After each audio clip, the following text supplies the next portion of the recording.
nana ko'y update 9 p.m. same day Philippine time o 11 p.m. Sydney time ang kuan ang tawag ganito ang Miss World finale. Pero ambot kung asa na makita na, hopefully na live diri sa YouTube, no.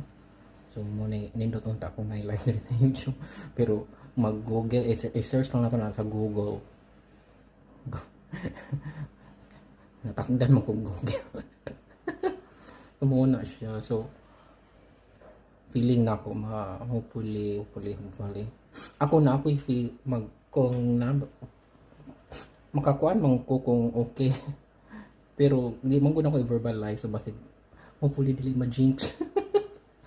Murag taas iyang at least ma-finalist siya mo ni minimum maayo mo gud sigud niya iyang kuan hulma pareho kuan ba murag hulya hulma.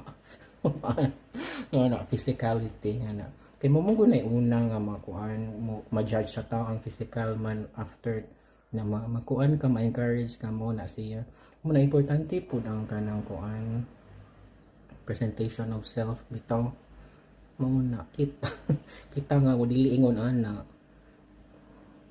triple time quadruple time pait kaayo. So mo nang encourage malingaw taning mga ingon ani mga beauty pageants. Mo nang ingon ana colonial mentality natong mga formerly colonized countries. Mura to sige pa. So na may oras kung ano sa mo tan-aw niya magdungan tag watch or whatever. Bye.